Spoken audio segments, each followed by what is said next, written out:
This is beautiful. What is that, velvet? Peace and love is the key. You are now about to experience the J&J-Life MA'AT podcast with your host, Reya'Sekhmet. But my name combines Rhea, which means a connection to Ra. J&J-Life MA'AT podcast. Smash that like button. Peace and love is the key. What's up, MA'AT family? Peace and love is the key. I'm Reya'Sekhmet. Thank you for tuning me into the J&J-Life MA'AT podcast. We have another special treat for y'all today. First, I want to thank the ancestors and elders for all they have done and are doing. We have Barbara start sitting in on the discussion, and I am so excited today as I am going to talk with someone that embodies family, strength, and resilience. A true warrior queen who works like the way for others to follow. Her name is very interesting. And family, I promise you, we will get down to the meaning of Auntie's name and where it stemmed from. Without further ado, I'm happy to welcome Auntie Maat, Seshuat. Thank you, Auntie, for joining us on this glorious day. Oh, of course. Thank you for having me. I'm much gratitude for being here. Ashe. Ashe. Barbara, sir, I believe this will be an eye-opening discussion, family. Third eye. How's it going for you today? Yeah, well, Uncle Maat family, and thank you, Reya'Sekhmet, again for having me on the J&J-Life MA'AT podcast. It's always my pleasure to sit in with you and have these discussions.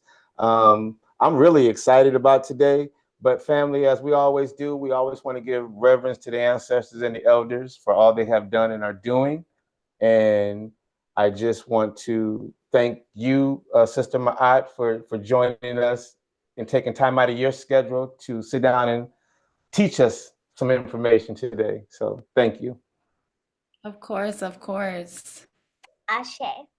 Ashe. Yeah, so I do want to say this though, family. I want to make sure that we do the discussion right. And I want to make sure that everyone knows that the J&J-Life MA'AT squad don't claim to be experts on all aspects of why someone would change their name, but we want to make sure that we approach this as students of information, open to correction if needed. Our intention is to represent this knowledge well. Yes. So, Auntie Maat, I want you to know a little about our podcast. And add this, the J&J-Life MA'AT podcast was created to give the family a place and platform to embrace our spiritual awakening. J&J-Life MA'AT is dedicated to showcasing the beauty of our culture and educating our people and those that want to learn this work. Yeah. So, sister, we want this to be an interactive experience, as we talked about a little bit in the green room-ish. So if you have any questions for us at any point, please don't hesitate to ask your questions. Ashe.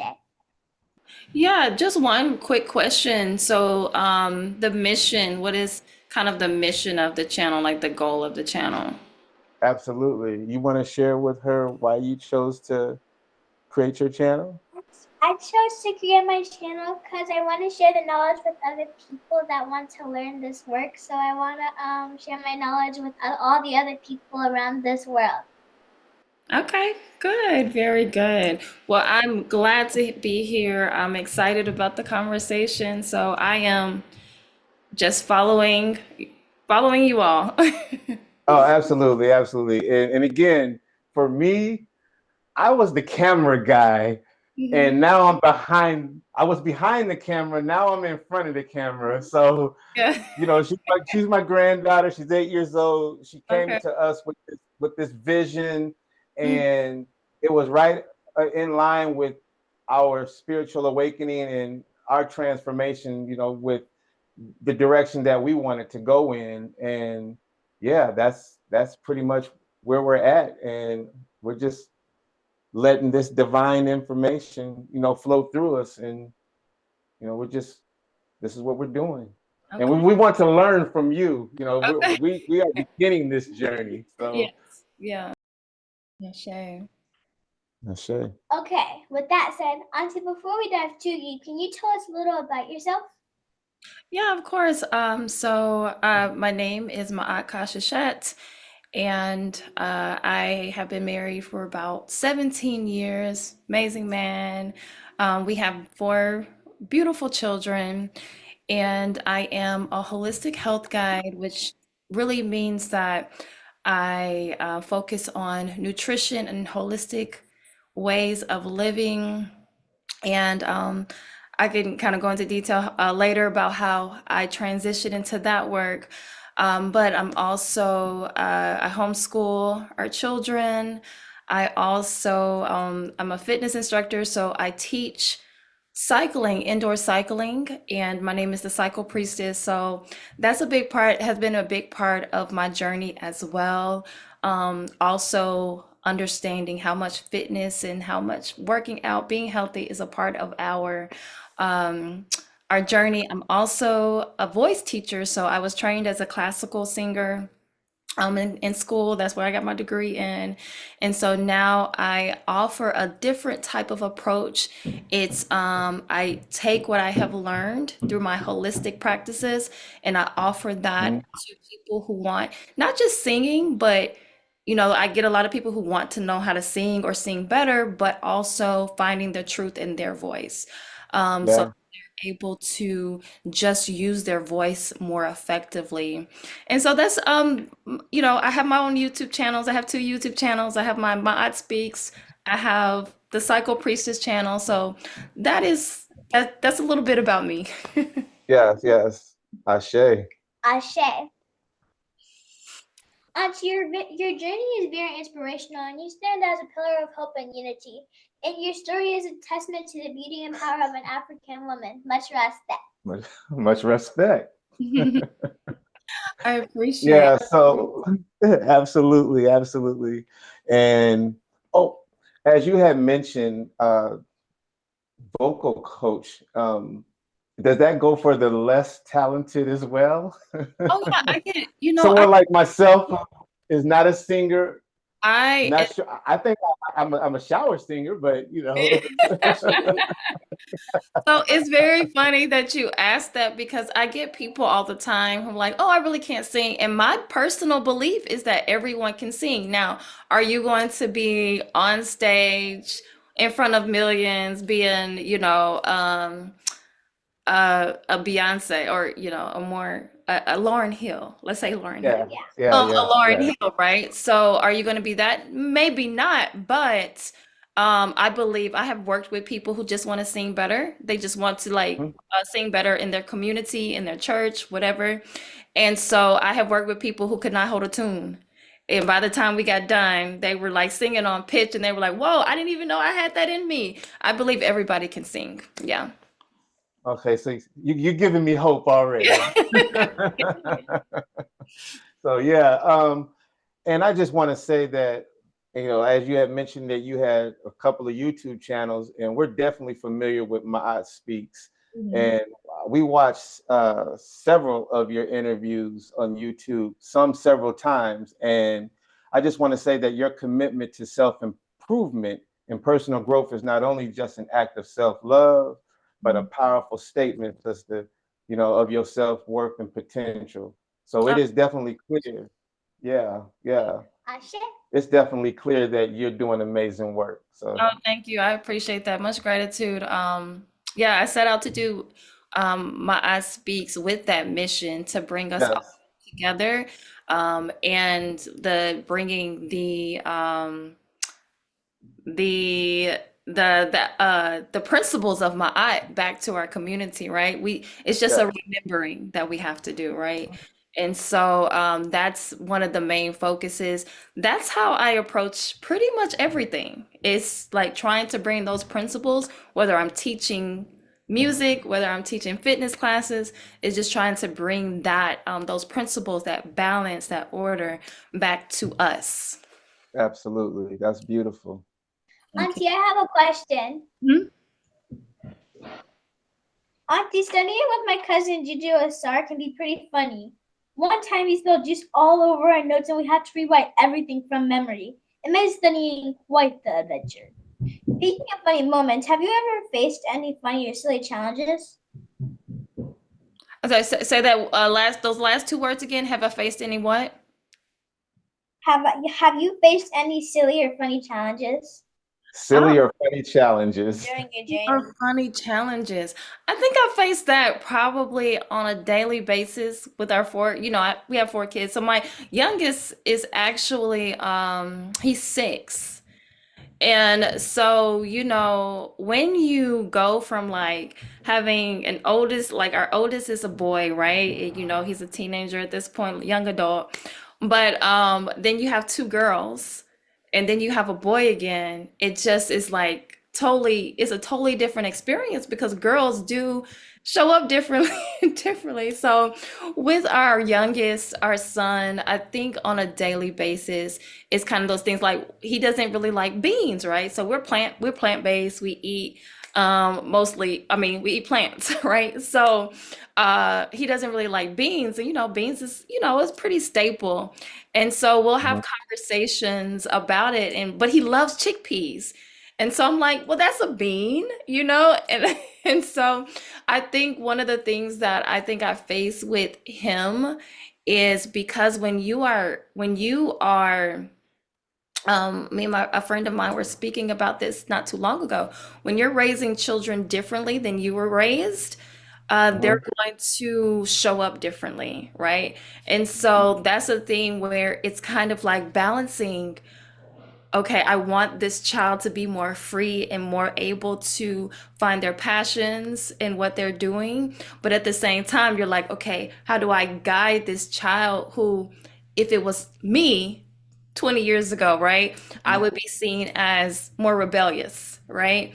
And so I think those are the kind of the things that I face as a mother, is also being able to raise this very rambunctious, full of life, full of energy little boy, but at the same time not thinking it's a judgment against me, right? Absolutely. Absolutely. Because we're choosing to follow a different path.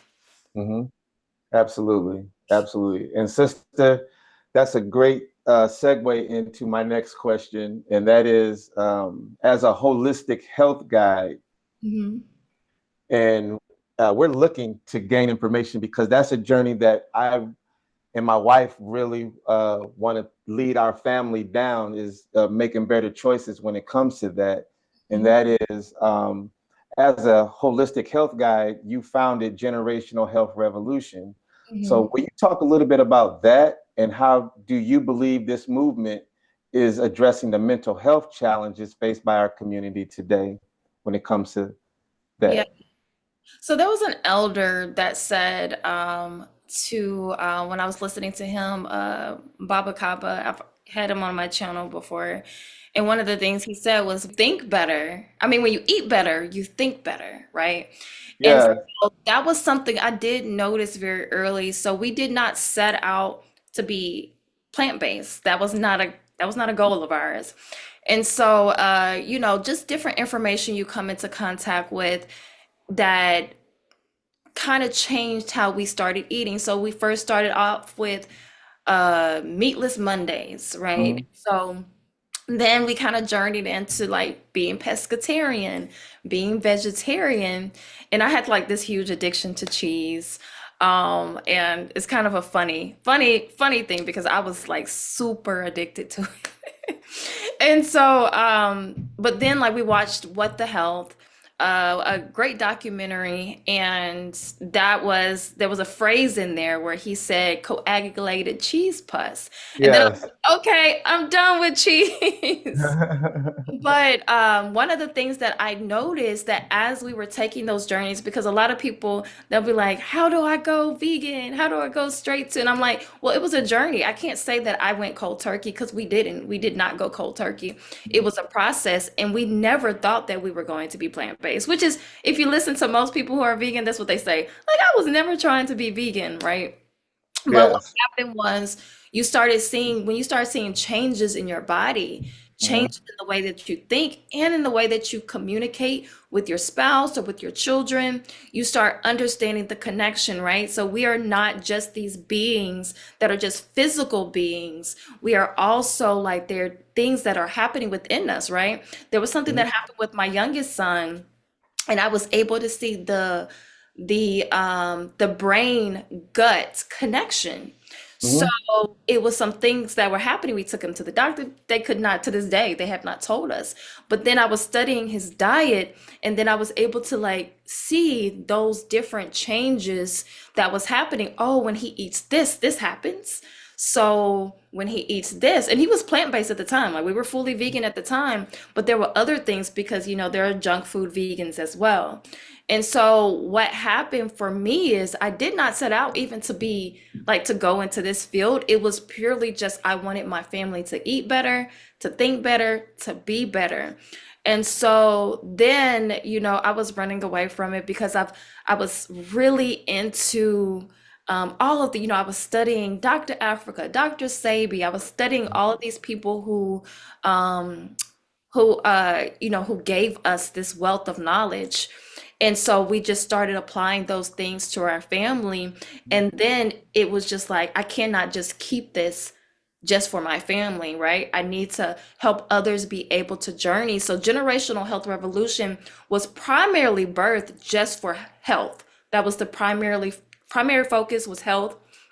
And then it kind of like went into other areas, but it was as I heal myself, I'm not just healing me, but I'm going Right. back and I'm healing those who came before me who could not heal or who could not take this path.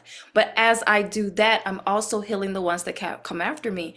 You are changing the trajectory of the generations that come after you, because now our children who follow a plant-based lifestyle, even who make the right decisions, like my daughter, she goes to dance and they're like, oh yeah, she'll just be like, oh no, I don't eat that, and she goes about her business.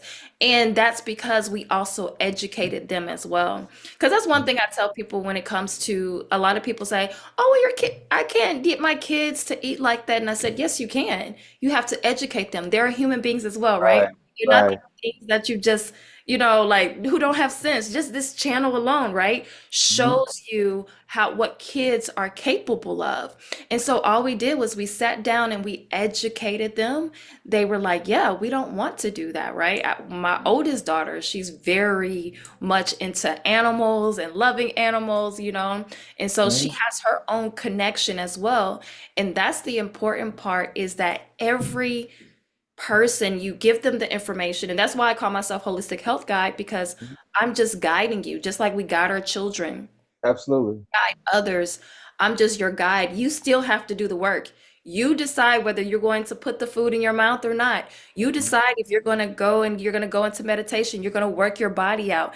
Even in my fitness classes, you decide how hard you're going to go. I'm Absolutely. just here guiding you with that. So the connection with food is so vast, right? Because we also have an emotional connection with food. So sometimes, why am I reaching for cookies when I could, Right. Right. right? Why do I reach for You chips? like cookies, don't you? Right. Or even we think that, oh, I was so happy when I was at this celebration and I want to Mhm. get happy like that again. So then we link it to food. And so when we start understanding how much food and is linked to just how we do life, Mhm. because that's a big part of our culture. Food is a big part of our culture, but Absolutely. we can still enjoy our food, and it doesn't have to be, it doesn't have to be things that are toxic to us, because toxicity, right? And I say this quote all the time, Mhm. toxicity resonates with the toxicity within yourself, right? So if you're not figuring out what that thing within me is connected to, why do I reach? Because I'm a chip eater. I like chips. I like salty, crunchy things, right? And so then I have to say, why am I craving chips in this moment? And it will help me be like, okay, you're frustrated right now. What is that frustration coming from? And so then when you can kind of do that, and that's why it's always about seeking balance and seeking ma'at within yourself. Because I can tell you, I can sit here and I can say, hey, what's your diet? And we can talk about it, and I can link it. But at the end of the day, you have to go within and say, okay, this is what I'm struggling with, and how can I do this when my eye is not in the room, right? Or Ab- anyone else is not in the room. Absolutely. And I don't know if this is a question for during you or not, but I will throw it out there. Is there or do you have a step process or plan that you can provide to individuals or people seeking to go on this journey? Like for my family, myself, Reya'Sekhmet, my Mm-hmm. grandkids, my wife, is there anything that we can talk about to kind of help us develop a plan or some sort of step process to get us to that level of understanding? Yeah, the one thing is always starting out with proper education, right? So one of the things that we did in the beginning, we just looked at several different documentaries. And Mm-hmm. so, for example, I have people that I work with who love fast food. So I'll give them the documentary where the guy who he goes on, like he binges on McDonald's, who is, if I'm not mistaken, is deceased as of today. I think he passed away not too long ago. I Um, believe I know the documentary you're talking about. yeah, Yeah, I think it's called Big Size Me, up something like that. super size me. Super Size Me, yes, Super size Super me. Size Me. Morgan Spurlock. Yes, yes. And He's so, big on it. I will, depending on what kind of thing that I think that you probably need to focus on. So, I would suggest different documentaries because education, Mhm. most people do not sustain their lifestyle. The lifestyle that they desire is because they don't have proper education. And when I say education, I'm not talking about Mhm. a degree. I'm talking about you going and saying, okay, this is what I'm looking at, researching what they do to the food, what they do to the meat. That's one of the hardest conversations to have with people is them understanding this is what's happening to your food. This is what is, these are the hormones that they're putting in your food, right? And what Absolutely. those hormones are linked to. What are they linked to children at a certain age? Why are children showing up a certain type of way at young ages, right? 6, 7, 8, 9, 10 years old. And so when you have the proper education, and so then also the just different people that I suggest in the field that are really good educators, we talked about Dr. Sabi, Dr. Africa, Dr. Melanie Stevenson, those different type of people who have done the work for decades, right? Right, right. And the next part is looking at your personal lifestyle and saying, what foods do I love and how can I make them better? So for us, like we would do, we have, we were spaghetti eaters. And so Mhm. instead of putting meat in the spaghetti, we would think of other things to put in there. So we put some veggies, maybe some chickpeas, things in there that we could replace, or burritos. Like we liked eating burritos. And so instead of having ground beef in our burritos, it would just be beans. And one time I did this test, I didn't tell anybody I was leaving meat out. Or I think I left cheese out too. And I just put it and I said, okay, y'all eat it. And I said, can you guess what's different? And they were like, they didn't know what was different. And I said, there's no meat. And they were like, what? There's no meat. And so when you can take those different steps, now I do have a program where I sit with people and I take them through the steps. Um, Mhm.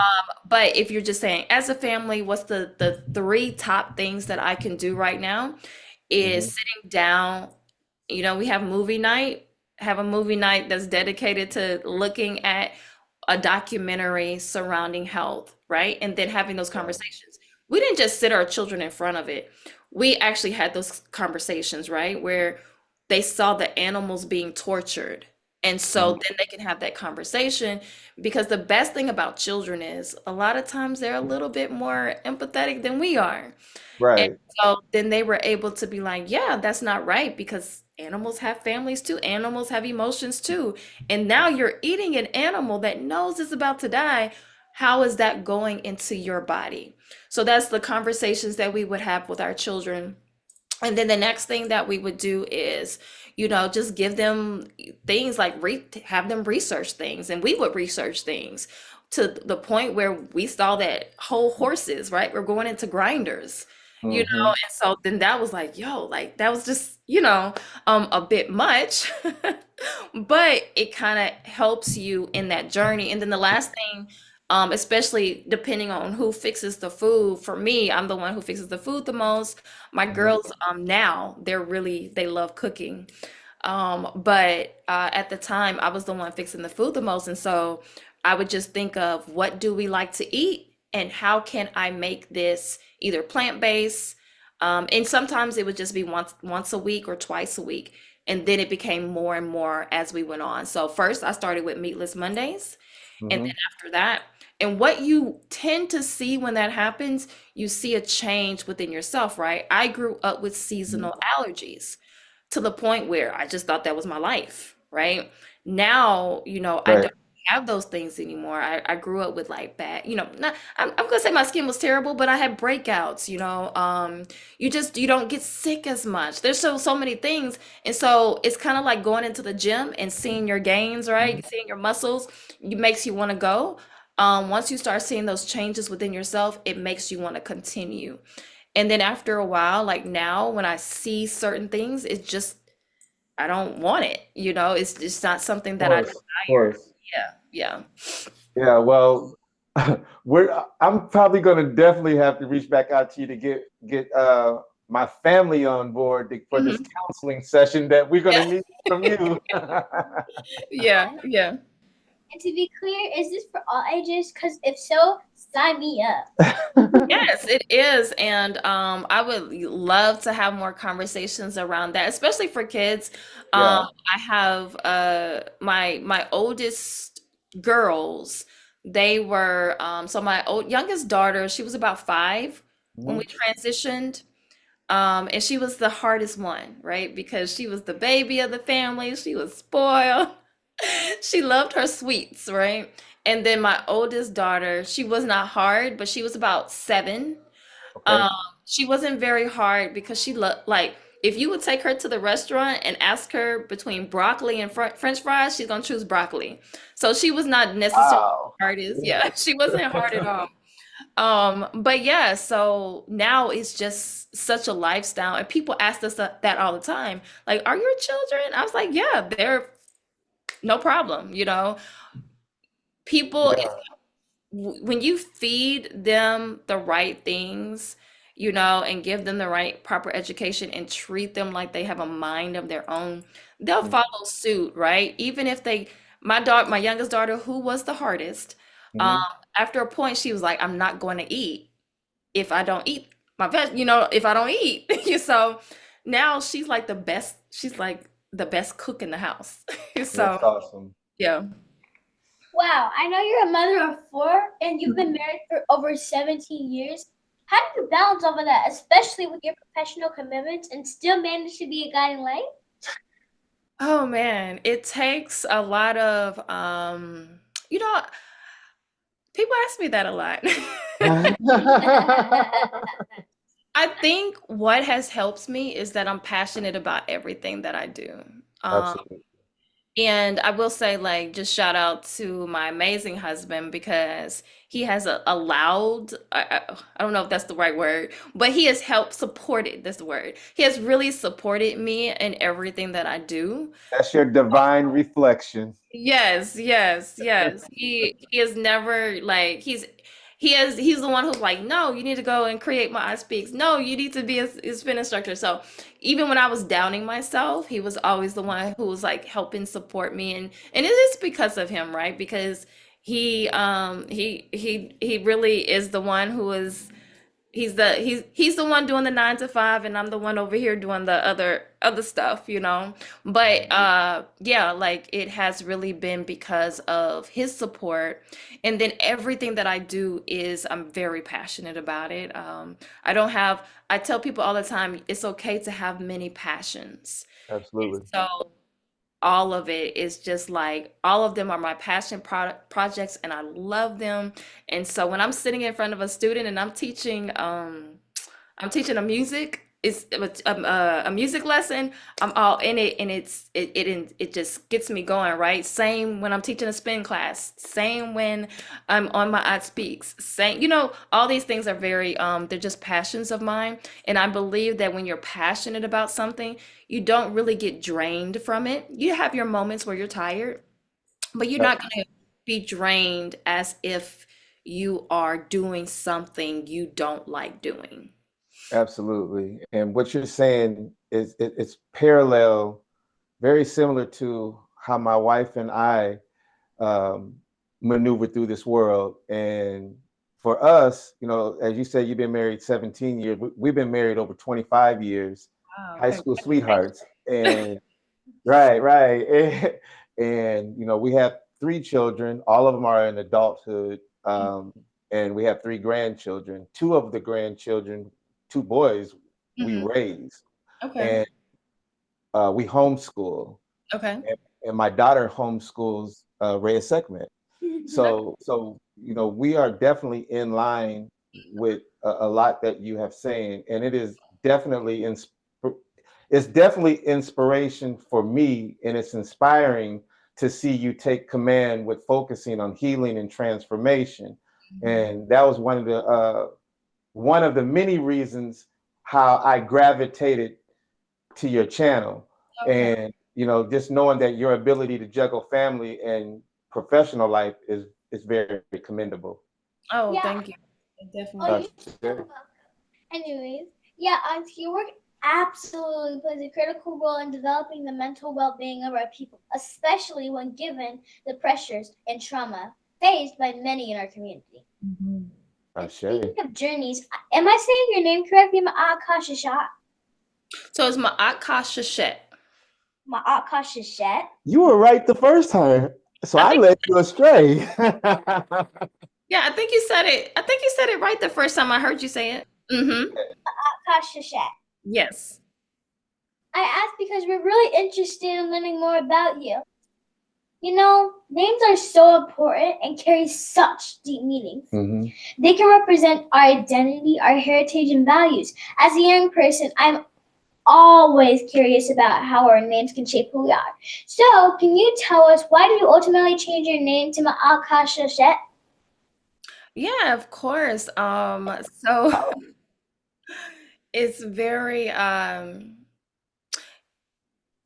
gonna try to give you the short. Take your time, sister. Take your time. So, yeah, so I'll tell you that my birth name is the name that I was given at birth was Leah. And that name came from the Bible. And because some people might not know specifically where their name came from. And there's a long story how my grandmother and my mother, they thought of the name. They didn't even think of it because I was supposed to be named after my grandmother, my great grandmother's.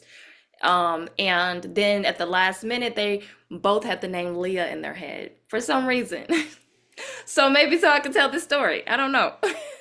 But that was my birth name, and I liked my name, so I really didn't seek to change it. As when I first walked into this journey. And so one of the things that I gravitated to was Maat. The uh and I loved the principles. I studied the principles. I studied Maat. I studied the the counterbalance, the Tahuti, So studying those things and understanding the balance of Maat and what Maat represented. So what happened was when I would in my phone, so like when I got a new phone, I would put I am Maat. I constantly would say that. I would get up every day and I'm like, I am Maat. And that was just about me following the principles. So about a year into my studies and everything, something said, you need to name something Maat Speaks. Now, it didn't say channel, it didn't say anything. It just says, that is the name, Maat Speaks. And so I was like, okay. So at first I thought it was going to be a blog because I was really into blogging at one time. And I love writing. And so I was like, well, maybe I'll do Maat Speaks. And that would be whatever, my name for my blog. And so as time went on, we ended up moving from Louisiana to Georgia to Atlanta. And one of the things that I started really getting into is like putting my name out there and just being vocal, right, in certain conversations. And so there was a certain conversation going on, and my husband was, I was like, bro, I want to join this conversation. I want to join this podcast. And he was like, go for it. He was just like, he had been telling me for a long time. He was like, you have such a powerful voice. Somebody needs to hear the stuff that I be hearing. So so anyway, I was like, okay, let me go up. Now, at first I was gonna put my name, and then I was like, spirit, whomever ancestors were like, no, put Maat speaks. So I changed my name really quick in the system before I went up. So from there, everybody just started calling me Maat. And one of my closest friends, love her dearly, I met her on YouTube. She that's all has ever called me is my aunt, right? And so there was a conversation that me and her were having a couple years ago, and she was like, I want to have this conversation with you, but I thought about it before, but I wasn't sure if we weren't close enough for me to have this conversation. But I was Sure. telling her how my name, well, not my name, but how I felt like I was not the wanted person all the time, right? And so she was like, have you thought about your name and how it is tied to that? And I was like, it was like a light bulb, like it was like, right? So if you know the story, Explosion. right, yes, it was like I had to sit for a moment. I was like, oh my goodness, why hadn't I connected my name to this for so many years? So if you know the story of Leah and Rachel in the Bible, it's basically Rachel was the wanted one, Leah was the unwanted one. And Mm, so that energy was on me because that's how I always felt with my right, right. friendships, with my relationships. I always felt like, oh, they like that person more than they like me. That's kind of how I felt in, different things. And my friend was just like, why do I would have conversations with different people and they were like, that's not how I feel. That's not how I think or whatever. But that's just how I absorbed certain like things that were happening. And so it hit me. I was like, yeah, Leah is the energy because that's what that story represented. She was never wanted by, if you know the story by, Jacob and everything. And so I was like, yeah, I can't carry this name anymore. And Absolutely. so I ended up talking to I'm also a Reiki, Kemetic Reiki practitioner, and so the lady who actually was that is the high priestess. I contacted her and I said, "Hey, I really want to change my name. Can you do a name reading on me?" I was like, "I really want my eye, but at the same time, I want to be sure that that name is supposed to be for me."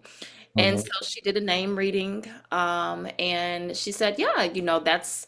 She said, and then I was asking her about Ka because Ka means soul. So we were talking about that, and so then she's the one who added the shashet on there. Um, Understand. Yeah. yeah, so and so the name became Ma'at Kashashet. And she said, yeah, the ancestors were just like, you were in the right direction. But I do believe that was not just the fact that the name reading, but I think it's because I started really being Ma'at, right? Like I started Absolutely. embodying. That Ashe. is what I would wake up saying. I would get up every day and be like, I am Ma'at. When I turn my car on, that's the words that come up. I am Ma'at. And so Hmm. then people were calling me that. I had no intention for people to call me Ma'at when I started Ma'at Speaks, but people just kept calling me Ma'at. And so that's who I became. I became Ma'at. And so now, even before I changed my name was like nails on a, like my birth name was like nails on a chalkboard for me. It Hmm. was very hard for me to hear that because I no longer was that person. I was no longer that person who didn't feel like they had a voice. Because that's when I think of the name Leah and I think about that story, it's like she didn't have a voice, right? Yeah. it was like she didn't have an identity. Her identity rested behind her sister, right? And so those different aspects, I was just like, I can no longer carry. And there's a lot more to this story. I'm not gonna get in like to detail about it, but there's a lot more to the story. But that's the gist of it. It was me understanding that I no longer could carry a name that did not reflect who I am. Absolutely. Ashe. Quick pause. Never doubt yourself. You should always build yourself up. Yeah. Yeah. Yes, Ashe, Ashe. Ashe. Ashe. And speaking of names, I'd like to share my own experiences. Barbara Sar gave me the name Reya'Sekhmet. My name combines Reya, which means a connection to Ra, represented by the sun, symbolizing light, guidance, and wisdom. And Sekhmet, the lioness, nectar of war and healing. Together, Reya'Sekhmet represents a powerful blend of wisdom, strength, and healing. Wow. Okay. Well, you know what? Since you're going that far, how about you share with Sister Maat your understanding of the Sekhmet story? Okay, so Ra set Sekhmet down to cleanse the world because some people in the world were not doing what they were supposed to do. So Sekhmet started slaughtering too many people and soon became obsessed with the blood. She started drinking the Nile Valley River, and Ra poured wine into the river. Sekhmet drank it and fell asleep, and then Ra took her back to heaven. And that is why you should not mess with the extreme.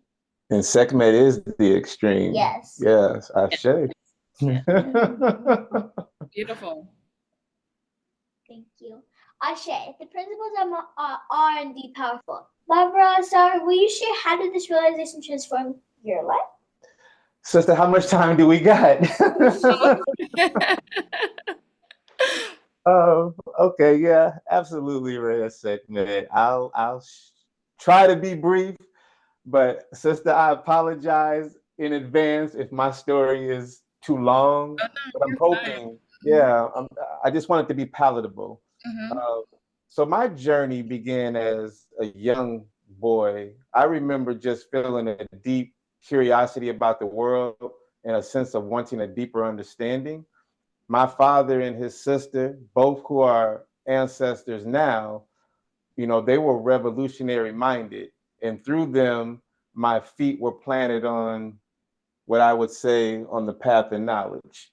And from what I can remember, I was around 7 or 8 years old when my father gave me and read with me the autobiography of Malcolm X. And then later, his sister took me to an event where one of the Nation of Islam members was speaking, and his name was Daryl 7X. And I still have that book that he wrote from that day titled Resegregation of Mind. Basically, the book talked about how the ruling class, Europeans, our enslavers, took the shackles off of our hands and feet and placed them on our mind. And that book, that statement still echoes within me. That's what led me to explore various spiritual and cultural traditions. Like most of us, my spiritual journey began with Christianity. Then as a teen into adulthood, I explored Islam. And then, you know, which Islam gave me a solid foundation to my understanding of faith and devotion. However, there was a lot of things that just didn't sit well with me on the teachings of the history and where things come from. It just never sat well with me.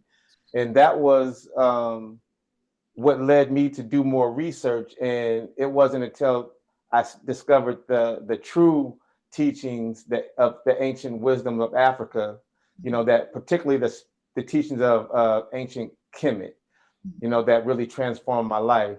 And needless to say, Reya'Sekhmet and Sister Maat, I had to unlearn all that miseducation and misinformation that I received prior.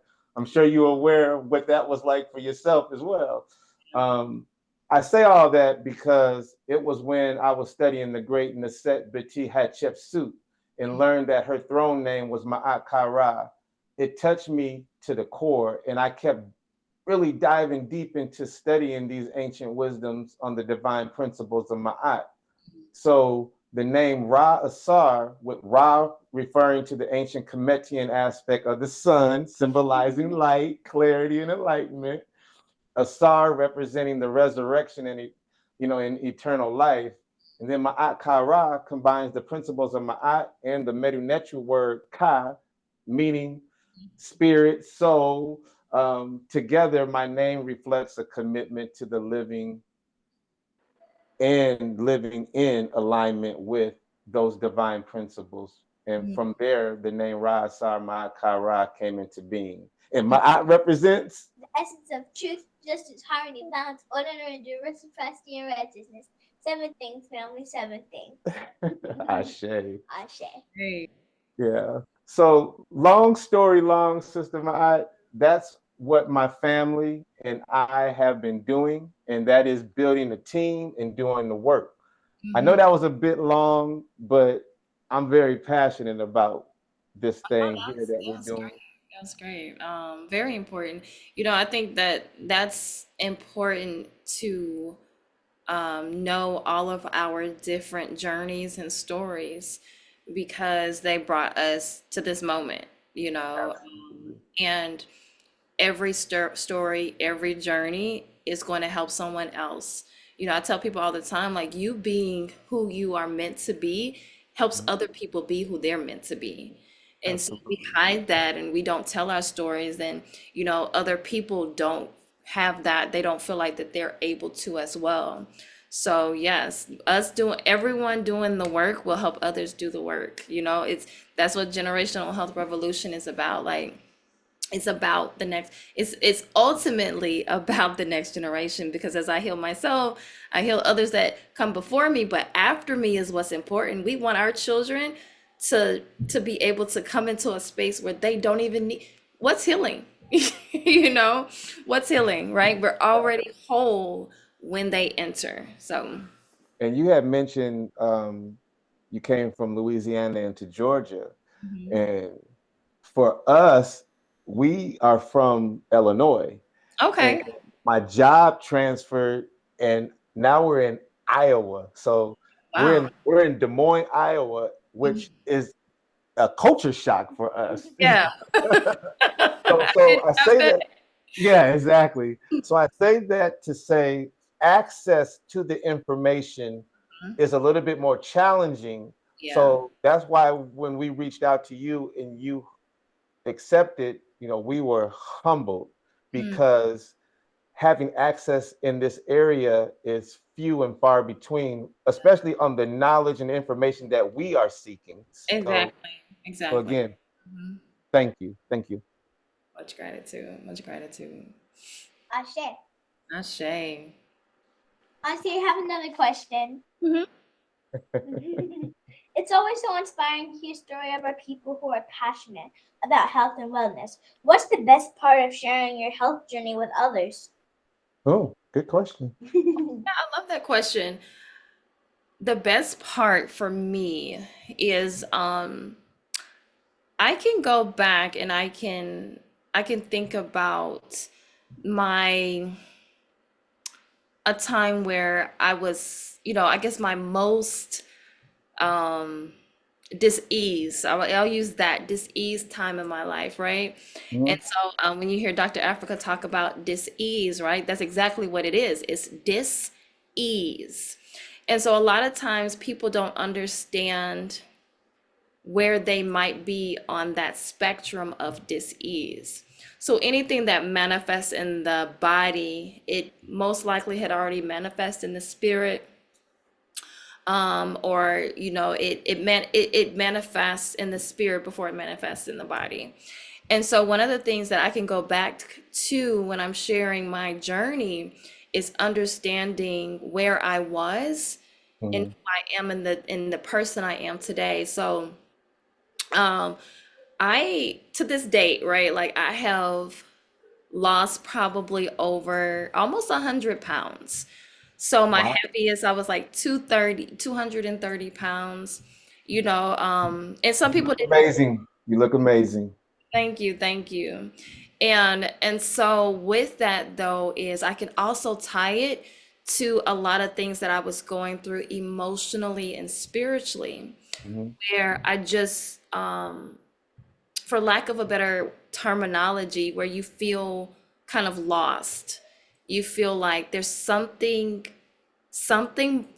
more, but I just can't put my finger on. I don't understand why we are in the space that we're in. Mhm. So one of the things that I love about sharing my journey is that others can either, and when we talk about sharing our journey, we have to understand that everyone is not going to accept what we have to offer. But those that do, it's such a beautiful place to see people transform, to see people becoming more who they're meant to be, or just getting rid of things that they don't need in this journey, right? I think we were sold something in Mhm. our ancestors. I'll put it that way. Our ancestors were sold something that did not really work for them, and it definitely is not working for us. And so when you can connect with people and you don't have to go in there, because Mhm. go in there and with guns ablazing and be like, hey, your life is not right, or what you believe is not right. You just share who you are. And the ones that gravitate to you will gravitate to you. And the ones that don't, they just don't. And sometimes what's so beautiful about it is sometimes those people come back around. And if they Mhm. don't, you understand that this is who I am, this is me, and I'm sharing my journey. And if that resonates with you, it resonates with you, you know? And that's where my focus is on, right? Like y'all reaching out to me says that you resonated with something that I had to say, something that meant something to you. And Mhm. so you reaching out means that, especially when it's young people, which is a lot of my focus, is Mhm. making sure that the youth is getting this information as well. And so that's the beauty of it, is that when you have something that is very important to your journey, that you Mhm. can go back and you can say, man, I remember when I was at a low place in my life, unhealthy, dis-ease. And now here I am in this moment, and now I'm helping others come to that same knowledge and information. So that's the beauty of it, because it's community based. I told someone the other day, I said, we're not meant to do this thing alone, right? Mhm. We're not meant to be separate individuals or even just separate families. I love that you said, hey, can I call you auntie? Yes, I'm your auntie, right? So I'm your sister. We're not meant to do this thing by ourselves. Yeah, you hear that, man? Yeah, Segment? Yeah. How you like that? I like it. Yeah. Yeah. Awesome. Yeah, wow, Ashe. We're having some powerful testimony today, Reya'Sekhmet. So, Sister Ma'at, when someone changes their name, it Mhm. can take a while for others to get used to it. Yeah, Sometimes people might still call them by their old names. And yeah. I think you can see where I'm going with this. Um, Either out of just not Hmm. knowing or paying attention, but um, have let me back it up. Let me set this question up. Can I set this question up? Yeah. Okay. You know, have you ever experienced being called by your old name after changing it to Maatkara? And how did you deal with that situation or Mm. any other situation? If you care to share, Yeah, yeah, that's a great question, because I think that with any part of our journey, it's kind of like you have moments of going in, because like when first became plant-based, it was like, oh, you people who eat meat, like you all are evil. You know what I'm saying? Like you have those moments, but then you have moments of self-reflection where you like, everybody has their own personal journey. And just like I said, I'm here to share mine. And if you resonate with that, So I do have people in my family, I would say specifically, like the other day I talked to my dad, and he called me by my birth name. It kind of depends on the level of relationship I have with that person. Mm-hmm. So for me, most people do call me by my I, like my mother-in-law, my friends, a lot of different people still call me.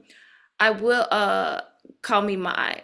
Now there are every once in a while, like when I talk to like certain relatives, they may call me they may call me Leah. Now, it depends on like I said, it depends on the relationship and if I feel like having that conversation. So, Mm-hmm. for the most part, if that does happen and I do not want to be called that, I just politely just say, hey, I just want to, are you aware that my name is Maat, right? And then I kind of go into, I might have the conversation and tell them. Now, if it's someone and I just don't feel like having the conversation and I don't talk to them as often, I don't really stress about it, because they're just they still some people will still see you as who you were and not who you are. And those people I don't necessarily have a lot of conversations with, because also it is important that you do respect the journey that I am on right now. Yeah. And a lot of people, everybody's not going to respect the journey that you're on.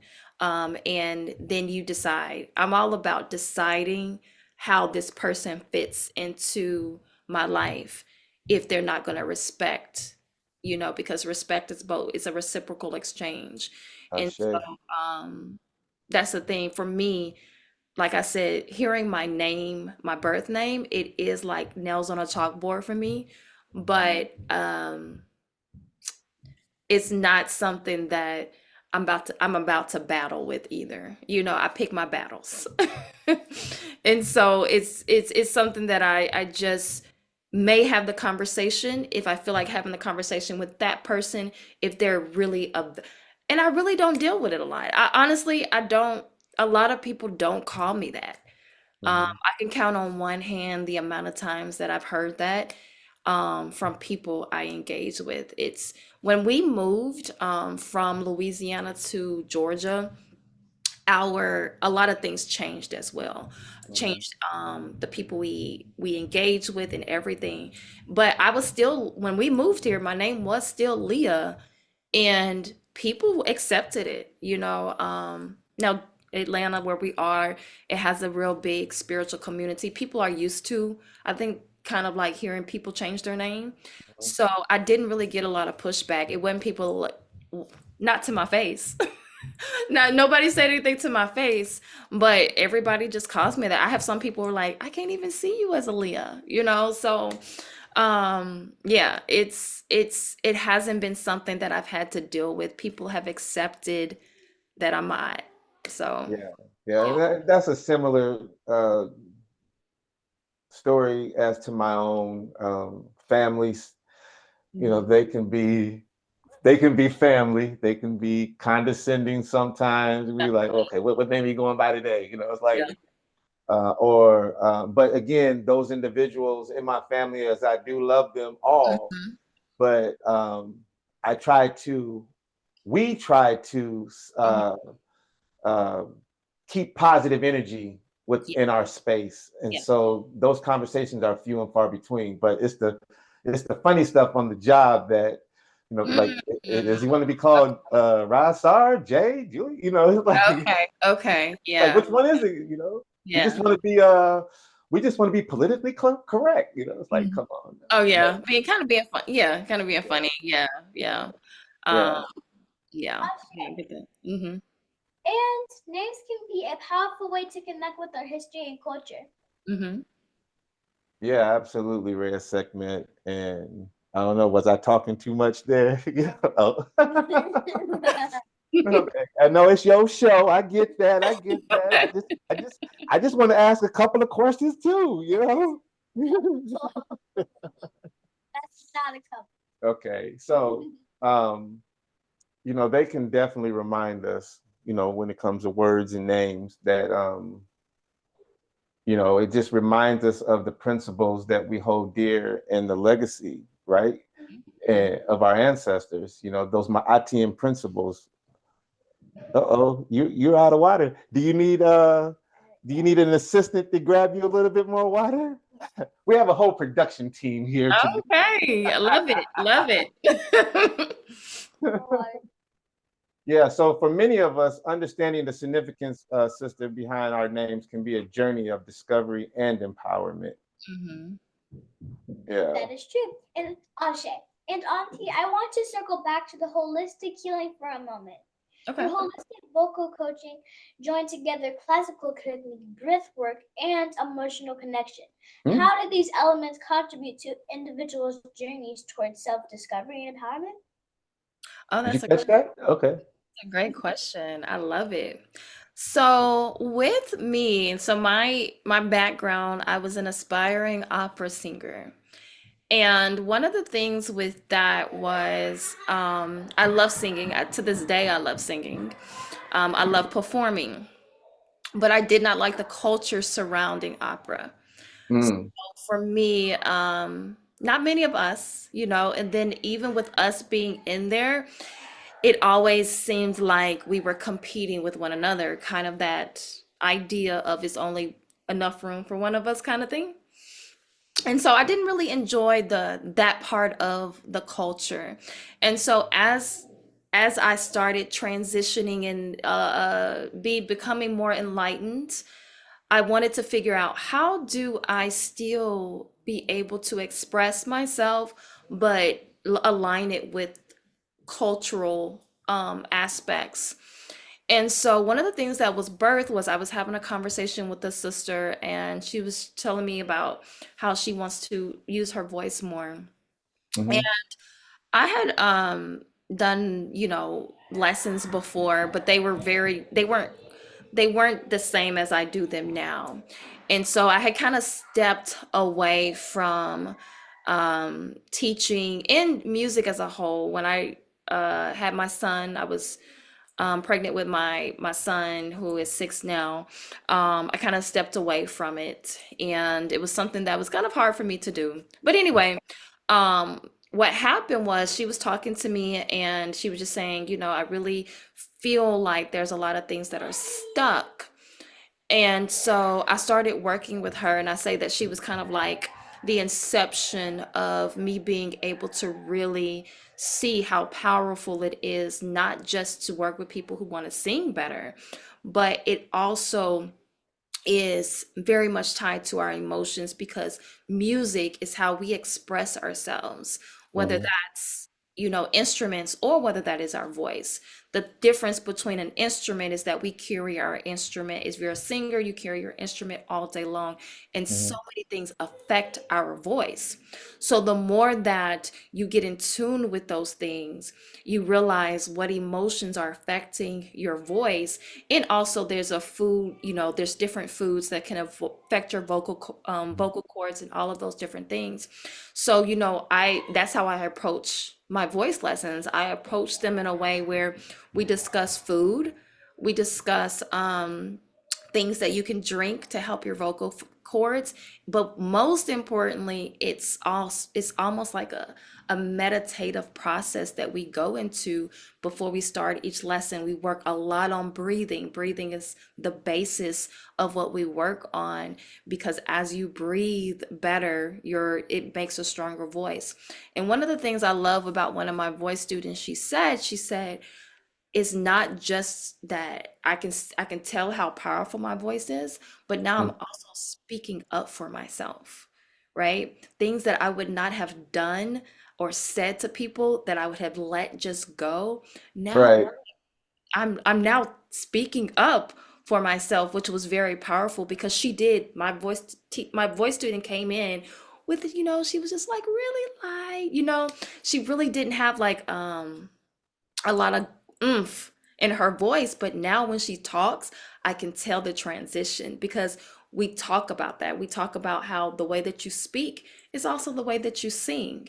And there's so many things we talk about. We talk about code switching and all those different things that happen as people. There's a lot of that going on. Yeah, so a lot of times when I meet different people, my voice goes up, right? Because you think that if I change my voice, it's going to make me safer, or people are going to approach me better if I have a certain tone in my voice. Right, And right. so, yeah, those are all things that we kind of like talk about. So my voice lessons are different than anything I've ever experienced, but that is because I'm taking what I learned as a voice, when I was a classical singer, and I'm taking those things as a holistic health guide, and I'm just merging those things together. Ashe. Ashe, family, the blending of these lines add up perfectly with the principles of Ma'at promoting balance, harmony, and truth. Auntie, your approach is very patient and understanding. I think about Baba Tdka teachings on resilience and importance of self-affirmation. It's critical to maintain your perspective even when others may not instantly recognize it. So, Auntie, my question is, have you found that continually confirming your new name helps reinforce its importance to others? Yeah, when we were discussing um the principles, the Nguza Saba principles during Kwanzaa, that was something that we were talking about with defining. You define yourself, you name yourself. Mhm. So if you don't name yourself, right, then people are able to create, they tell you who you are, right? Right. So as long as we are letting others tell us who we are, they're also putting you in whatever box they want to put you in. But as soon as you step into that idea, and sometimes it's not even just a name, right? It's Mhm. those things that I am, right? Whatever comes after the phrase I am, because a lot of people come up to me and they're like, what does Ma'at means, right? And when I don't feel like having the long version of what Ma'at means, I might just say, the few of the principles, balance, truth, order, just, Right.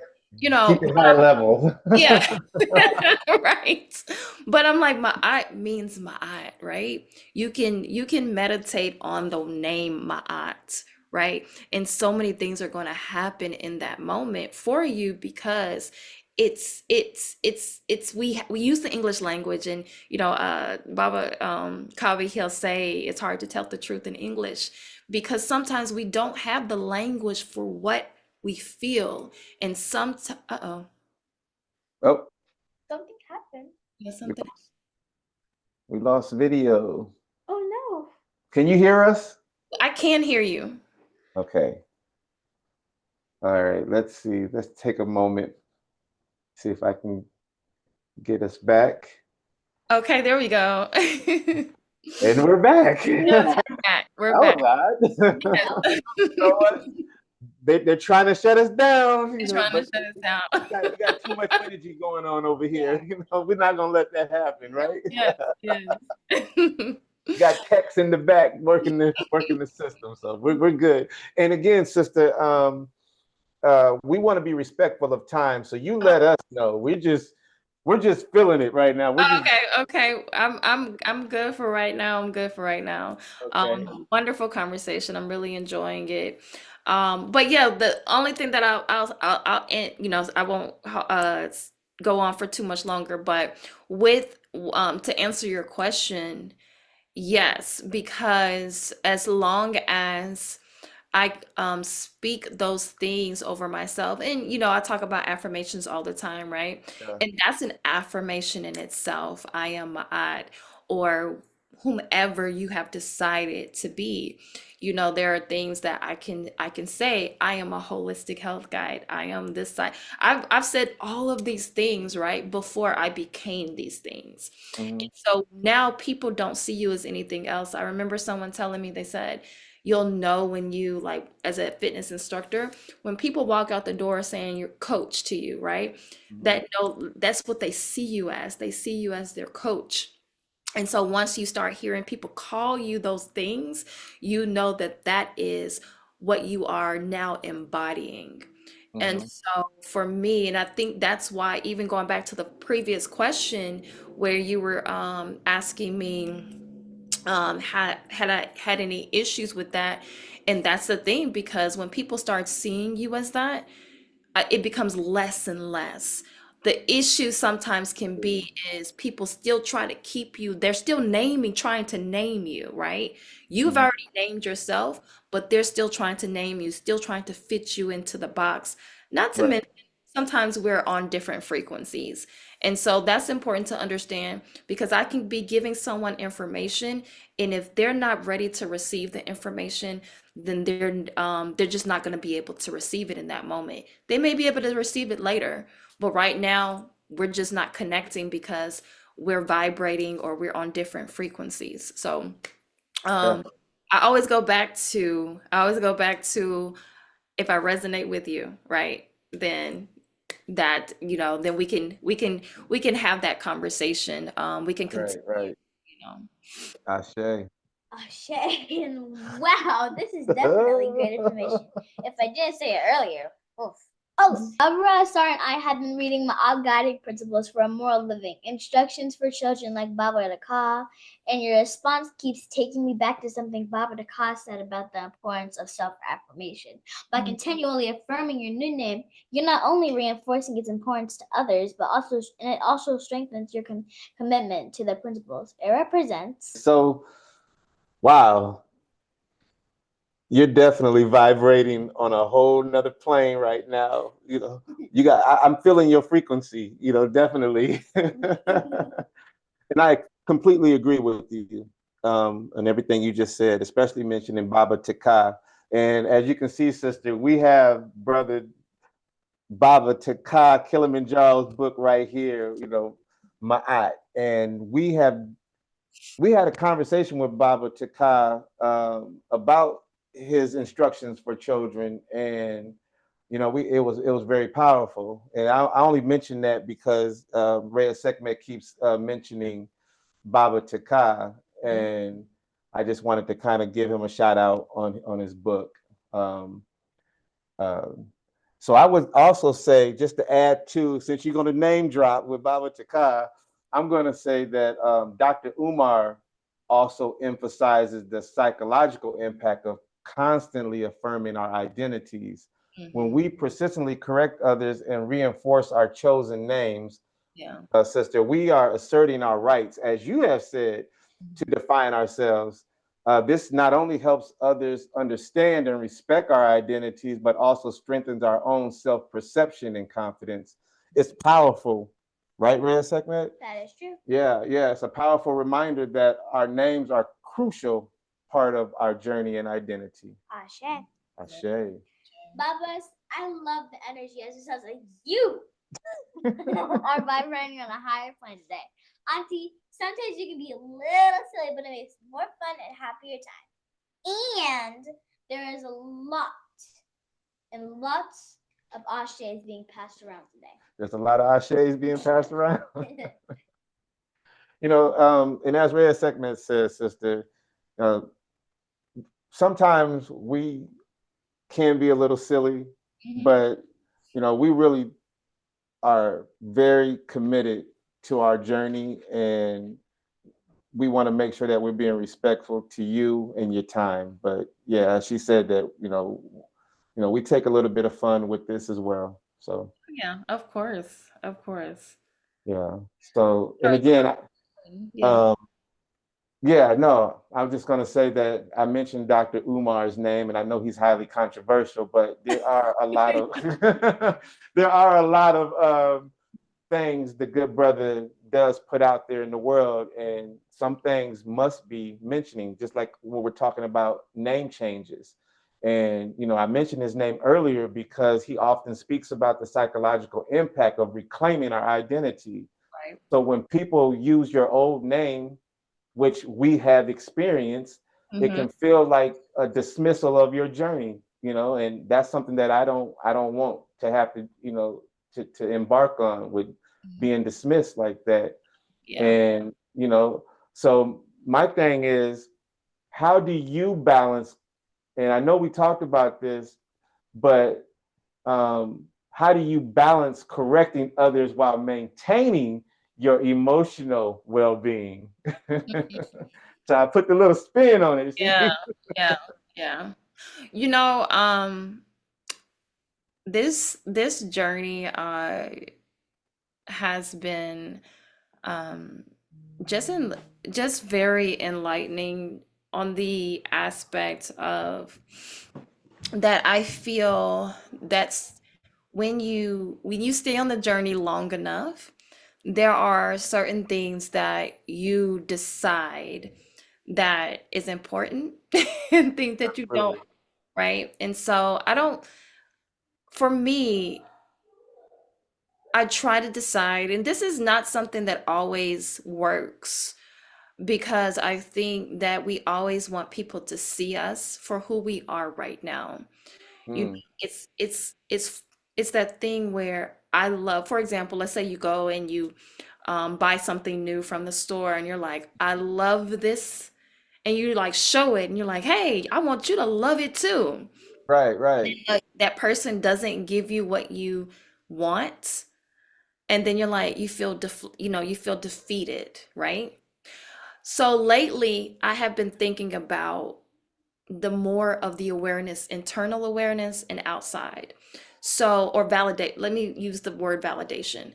So for me, because I believe that a lot of my, I changed my name a couple years ago. And so even though I've been on this journey for quite some time, um I was, it was a couple years ago when like I had my name ceremony and everything. Now, Hmm. with that is you still, I feel like you still kind of can carry some of that energy from the old you with you. And so for me, it was a lot of seeking validation. So something happened recently where I was just like, why do I continue to try to seek validation from others? Mm, And so for me, when people encounter me and try to, and I deal with this with especially people from my family, where they still try to deal with you as the old you, right? mm, And what's silly to me about people dealing with you like that is the fact that you are constantly changing. hmm. You're not even some a lot of, if we're doing the work, right? We're really not the same person we were yesterday. And so you constantly change, and what happens is in those changes I decide how I'm going to deal with people who are outside of me. So there's a bigger picture, right? So I have the people who are in my household, right? My husband and my children, who all are, they're the ones who kind of see you as clearly as you can see yourself. And then you can kind of go out. I always say it's in out, not out in. And so for me, it's about, am I seeking validation from people who I do not really need to seek validation from? Right. And validation is what? It's value. Already know that I'm valuable. I already know that I'm meant to be here. I'm meant to do the work. And so I always question when I do feel that, because I'm not saying that I'm always in that space where I'm like, I'm okay with what people are saying to me or about me, Mhm. but I can take the time and I can slow down and I can say, does this person create happiness for me? Does this person create things that I'm supposed to be creating for myself? Right. One of my affirmations that I have been saying lately is I create my own happiness. Because if somebody can come up to you and say something to you and change your whole day, that means that whatever that thing was not inside of you, it was outside of you. So the way that I'm able to balance that is saying that if this person does not accept me for who I am in this moment, then I can also choose not to accept the conversation, not to accept them having a influential place in my life. Right. If you, I love to say, especially when certain conversations arise, I cannot have this conversation with you right now, right? But maybe later, we can have this conversation. Or maybe later, we can discuss, right? If we're going to be respectful. Because Right. one thing is, you don't have to accept me for who I am, but you do have to respect me. And Right. that's the thing about respecting other people's journey, because there are people's journey that I don't really agree with, and I still respect it, right? It's your journey. And so I think that's the difference of where I come from and where I am now. Because as you journey, you have those times in your life where you're like, okay, I'm about to battle with this person. They don't believe like I do, so I'm gonna battle with them. And then you have more clarity where you're like, you're not even worth my time, you know? So Yes. that's kind of where I am right now in this moment. That can change because we're always evolving. But right now in this moment, I'm like, I don't choose to have these conversations with people who are not going to respect the path that I'm on. Right. Absolutely. Ashe. Ashe. I love how you handle it with both firmness and compassion. It reminds me to stay grounded in my own values and be patient with others as they adjust. Your story encourages us to steadfast in our identity while showing grace to those around us. Yeah. Ashe. Ashe. Teach, little sister. Um, Sister Ma'at, your experience highlights the importance of self-respect in the journey of continual self-affirmation. And we thank you for even sharing some of those affirmations here today. Um, will you share with the family some of the people that had a great influence or impact in your life? And I know you mentioned Baba Kava and a few others, but whether personal and or professional. Oh, oh Yeah. yeah. So now you're Eh, teaching. No, I'm asking. So yeah, I will go kind of go back a little bit. So the what I consider the inception of our journey, and even though I believe that this has been a lifelong journey for me, I can point to different times in my life as a teenager, as a young girl. I had questions. I'd be in church. I'd be like, I can't fit these things together. So there were things where I do believe that had an impact on me even before I got here. But I Right. will say that the biggest thing that happened was being introduced to post-traumatic slave syndrome by Dr. Joy DeGruy. Yes, yes. Very familiar. Yeah, so me and my husband were like looking at a lot of her interviews on YouTube. I remember the night, like we watched one. It was like 2, 3 hours long, and the whole time I was like, oh my goodness, I've been lied to. I've been lied to, this whole time. And so then, like from there, we watched another interview. We watched another, and then we were like, okay, let's get the book. And so then we got the book, and I believe that was that was very a big impact in our journey, starting us out. And then, you mentioned Dr. Umar. I listened to a lot of his lectures at the beginning of our journey. There is recently who I really have loved and adored listening to. I'm currently reading her book with one of my friends, Mama Marimba Ani. Mm.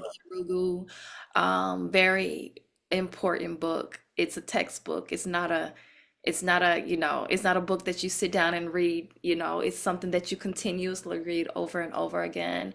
Oh goodness, Baba James Smalls, Yes, yes. Kaba was really had a really great impact on us because I would listen to him for hours when we first began our journey. Love him dearly. Um, Peace to Baba Kava. yes, yes. Um, Dr. Africa and Dr. Melanie Stevenson with the Mhm. health piece, very important. I've learned so much from them. And oh my goodness, Dr. Frances Cress Welsing, and then the lady Yes. um, Peace who to my actually, ancestors. Yes, the lady who actually did my naming ceremony, that is Kajara, Mama Kajara, and so I call her Moot, but she does Kemetic Reiki, and I do believe that that was a very important piece because I traveled from Louisiana to Atlanta to do her Mhm. her to take her classes. I did Kemetic Reiki 1 and then I did 2. And so, it's so many, it's like so many to name, but I could say that those are probably the most influential, like off of the top of my head. Different people, of course, Malcolm X, like, of Absolutely. course, those people, so many, so many, so many to name, but those are probably the ones top of my head that I can like really say that have had like really great impacts on how I operate. And Mhm. lately, I've been really on Mama Marimba Ani. I love the way that her mind works and how she connects the spiritual with the political aspects. Auntie, I have another question. Hmm. My third question of the day is Auntie Maat, my favorite color is pink. Okay. It have such a special meaning and they can really reflect off our personalities and mood. What's your favorite color, Auntie? My favorite color is purple. Ooh, that's a pretty color. It's one Yes. step closer to my color. Yes, yes. I like pink too. Pink is a good color. And we also know you're a cycle instructor Mhm. slash cycle priestess. What motivated you to pursue that? And can you describe first what a spin class is? And second, for those who may not know what a typical class with you will be like. Oh, okay. Great question. Yes, so I have been cycling and doing indoor cycling. So those who are not familiar with indoor cycling, that's when it's a stationary bike, you get on there and you ride. Now, indoor cycling kind of was a first it was for people who like cycle for real, like on the real bikes outside. And so in their off season, they would go inside of a studio and work and still be able to work on their metrics.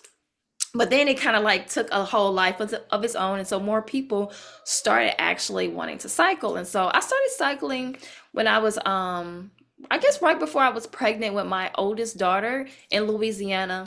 And I liked it. It was really fun. And so then I started seeing it online, like take a whole new like approach because I stopped for a while, pandemic happened, all that kind of stuff.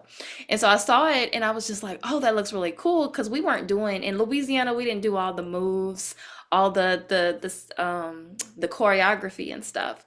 And Mhm. so I was like, as soon as I moved to Atlanta, I want to go to a class like that. And so I went and it was hard. It was difficult. I was like, oh my goodness, but it was fun, right? So you have the music, you have the lights, all that kind of stuff. And so about a year into it, it was something that had been on my mind even when I was in Louisiana. I was like, I think I want to teach it. And Mhm. so I talked to my husband. He was like, "Yeah, I think you'll be good at that."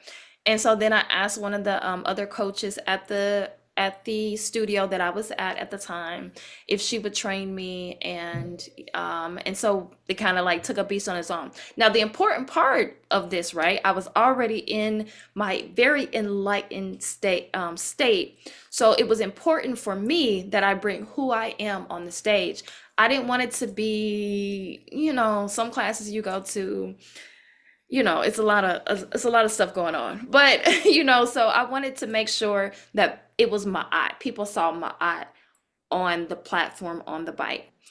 So my Yeah. classes, and it's funny because my husband gave me the name the Cycle Priestess because we were looking for a name. You wanted like a real nifty name, whatever. And so he was like, Cycle Priestess. I was like, oh my goodness, that is a really nice name. And Mhm. so, and it reflects who I am. Um, and I bring those aspects of my art to my class. So my classes are hard. They're very difficult. And they're all about transformation. So when people step into my class, one of the first things I say to them is, what is your intention? Why are you here? What is your purpose? You know, you got out of bed, like I teach morning classes and evening classes, but you know, if it's an early morning class, I'm like, you got out of the bed. Why did you get out of the bed? Why did you come here? And Do so you the do whole you class, find respectfully? Do you find some people get stuck on that easy question? I think so. I Like think you so. throwing them off, like Yeah. I'm just here to cycle now. Right. I'm I just didn't know I was here taking a to test. exercise, right? Burn a few calories. So for me, that goes right back to the one of the previous questions where everybody is not going to accept you, right? There are Yes. people who leave my class and they're like, that was too hard. I'm not going back. But the ones who do, and I call them, I'd be like, y'all crazy like me, because my classes are meant to be intense. They're meant to be transformative. So, Absolutely. yeah, it's an intense ride, and I did that on purpose because that's what when I would go to spin classes, um, it was because I wanted intensity, right? I Right, right. I don't like going to classes and I'm like, ugh, I didn't get anything. That was a waste of my time, right? So I would purposely go to the teachers or the coaches that were intense, Mm. and so I give people what I received. And so that's why my classes are intense. I talk about transformation. I talk about all different types of things. Most people who leave my class, one thing they'll say is it was motivational, right? And so I try to motivate people to push past the pain or the discomfort. I don't call it pain.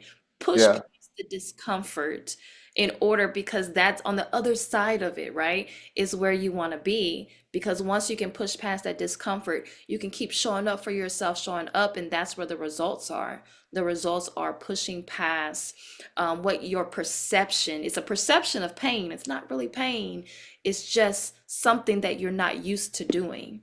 And so that's the basis of in my symbol, right? If you go and you look at my cycle priestess symbol, it's a bike, but it's supposed to look like an infinity sign, and then it has like a little feather on it. I was hmm just like, I want to make sure it had the feather on there. So yeah, yeah, absolutely. Got to have the feather of my yeah. eye. So yeah, I say, sister, I had to write this down because I didn't want to forget. But do you do you have or do you plan to have any classes or retreats for people that is journeying on this path of enlightenment, women and or men's retreat? Because the information that you're providing, you definitely are a teacher. You are. Oh, You I are appreciate that. I look at that as confirmation because I have been wanting to do retreats. And so yeah, I I don't know what that looks like, right? You know how you want to do something and you don't know what it looks like right now. absolutely. But that is my plan. I have a plan I want to my main focus is I have three. I say main focus, but it's like three. So my first level is sisterhood. Sisterhood is extremely important to me. I Absolutely. remember when I felt like I had this yearning, right? I can go back to where I was diseased and I didn't have a lot of female friends, Hmm. and we make, what is the word I use? Excuses.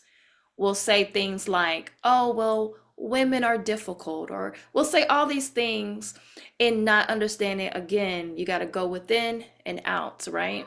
And Hmm. so I had judgments because I had been done wrong by, women and things like that. So I felt like it would be hard to have relationships with women. But one of the things that as I started journeying, I was like, I really want to develop the sisterhood, right? Where we can Hmm. trust one another, but also we're the aunties, right? We're the mamas in the home. We cultivate so much in the home. And if we're not doing that, if we're not cultivating sisterhood, then we're not going to be able to really do what we need for the next generation. Because as long as I have issues with my sisters, then the next generation is going to have issues with their sisters, right? And so Right, that's the right. main thing. I also want to create something for the babies, for the children. Yes, you hear that? Yeah.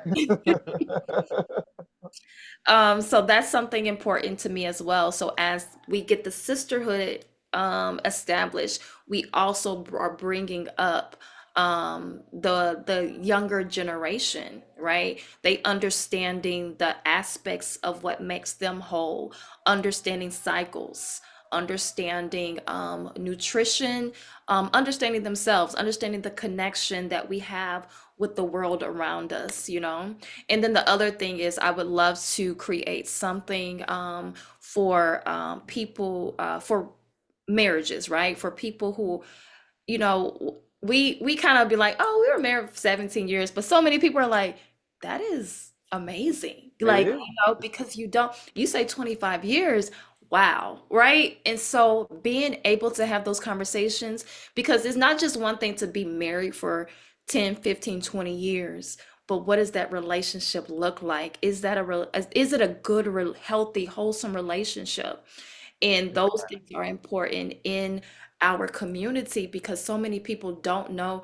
And I'll be honest, we had to figure it out, right? Because you don't have a whole lot of examples of what healthy relationships look like.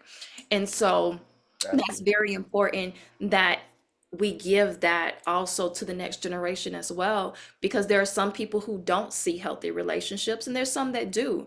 And so we just have to make sure that it's not just about my children and that they're seeing it. I need to make sure that these other children have access to those conversations as well, or that we're able to cultivate. I have some people who are like, how do you even find the right person?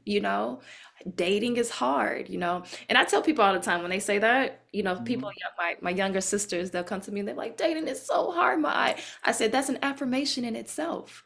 Turn that affirmation. Dating is easy.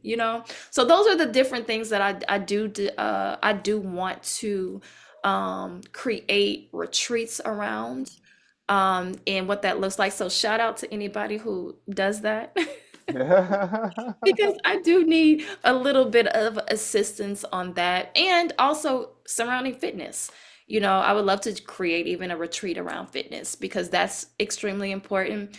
And it's funny because us awakened people, that's the one thing that we kind of distance ourselves from. We distance ourselves from fitness.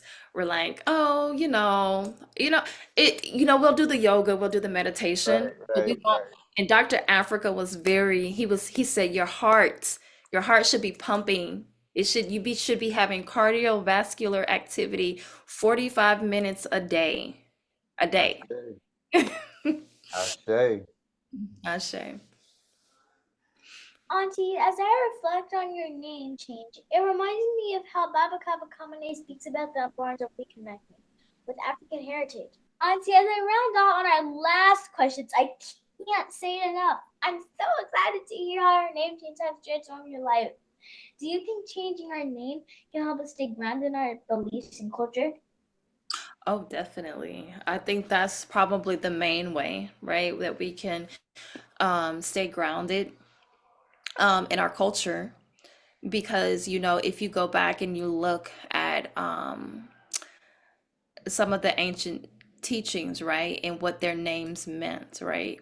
And a lot of our names were tied to not this idea of it just being like this is a part of your family, but it was tied to something very specific, and that name had it has a big influence on how you operate with not just yourself, but your community, with your culture, and so I think that, you know, I say this because a lot of times people and I know people who are like, I couldn't do that because the name that I have, it comes from like, for example, if you were named after your father, your grandfather, or your grandmother, and things like that. And I understand that, right? There's a tie to that.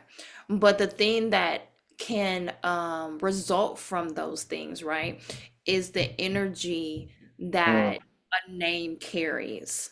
So you still have to be very careful with those names and what energy that they carried, especially if we're talking about just a couple generations ago, right? Mm-hmm. And you think about what was happening. You think about how they took our culture from us, right? Just like when you were talking about how they put chains on our minds.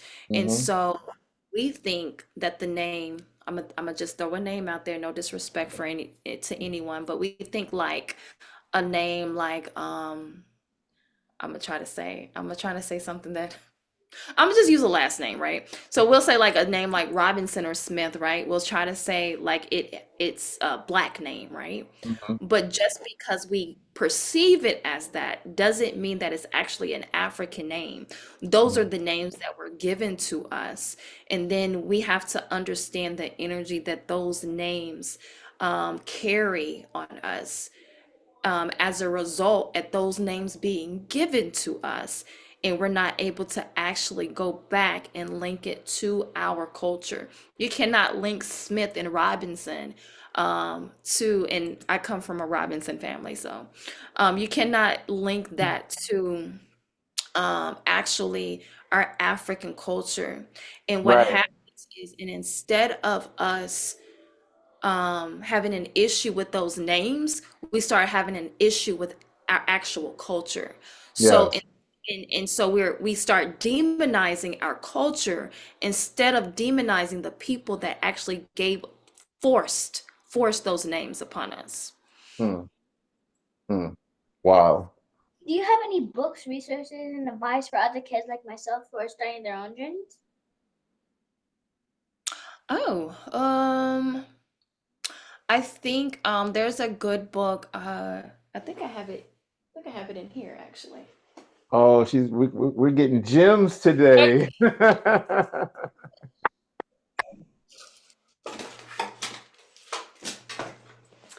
So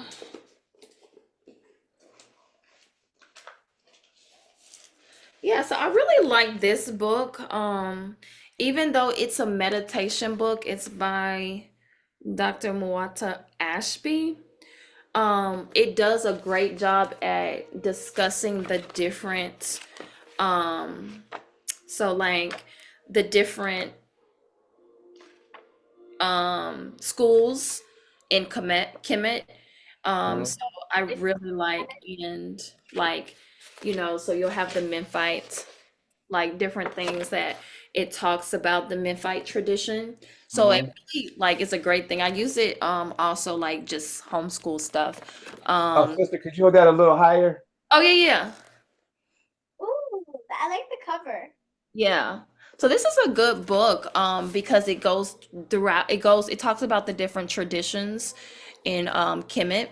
Um and then there's another book.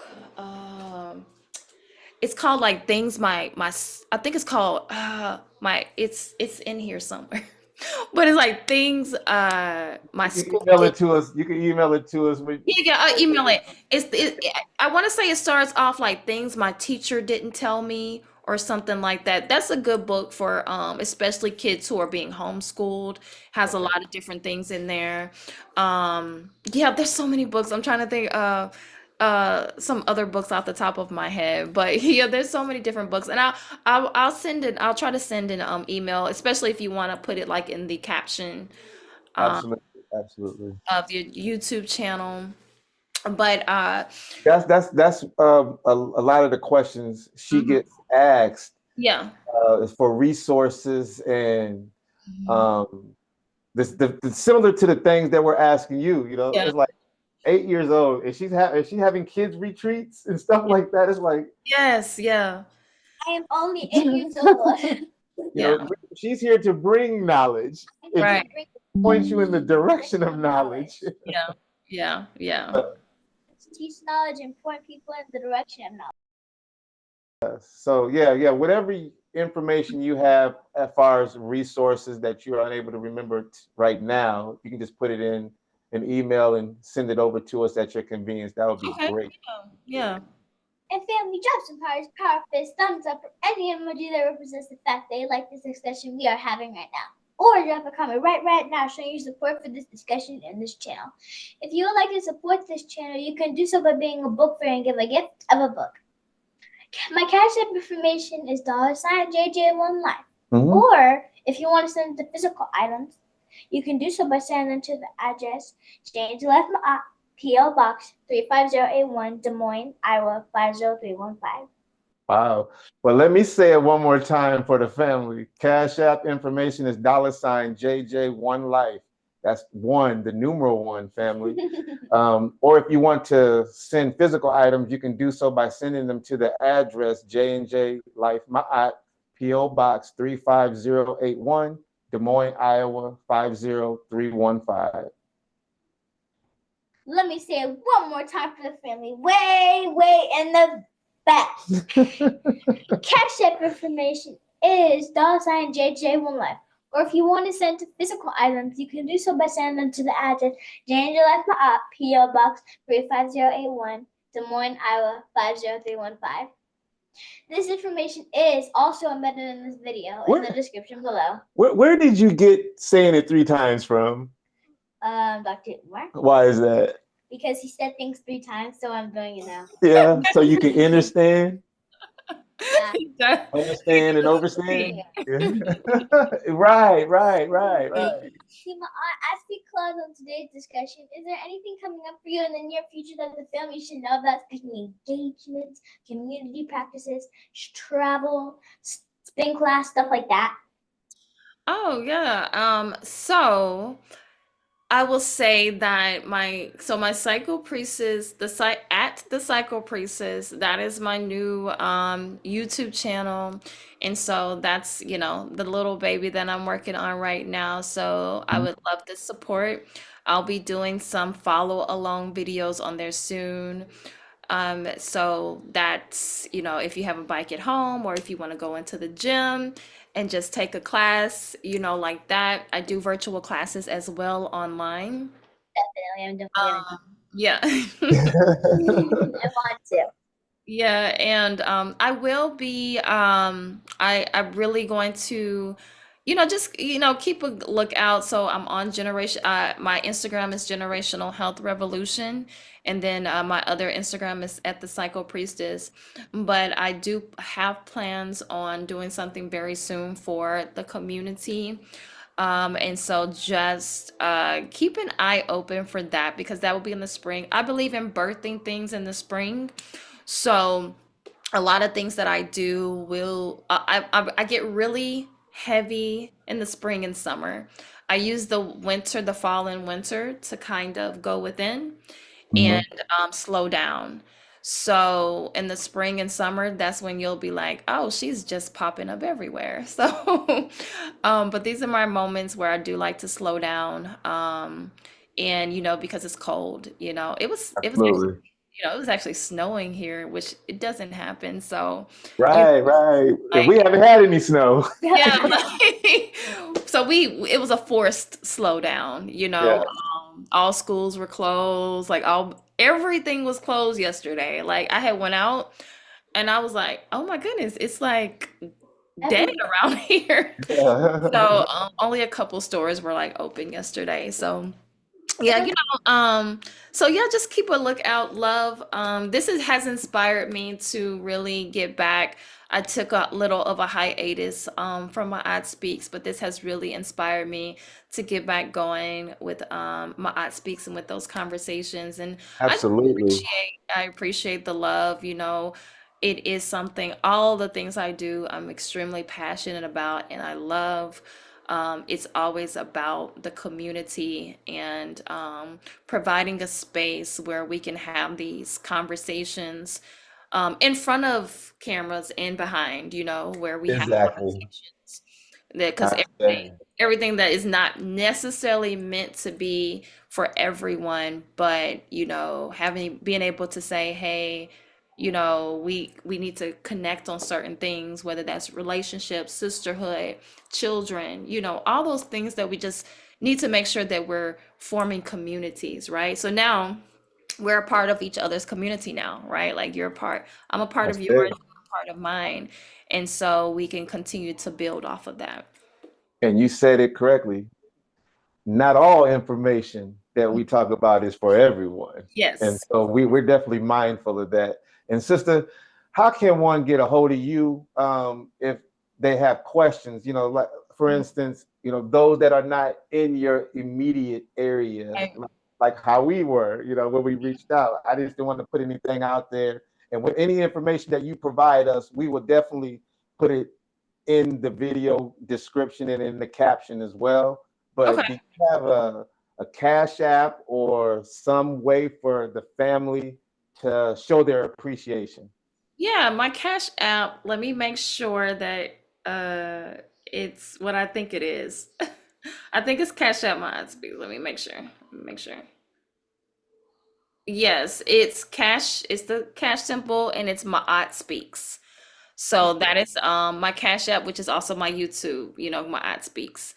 So that's my Cash App. I'm also at generationalhealthrevolution.com. That's my email. I'm sorry. That is my website. So you can go on there if you want holistic services. You can book a call with me, and consultations are always free. And then my holistic voice lessons, if you want to find the truth in your voice, the first lesson, the trial lesson, is a 30-minute lesson, and it's free as well.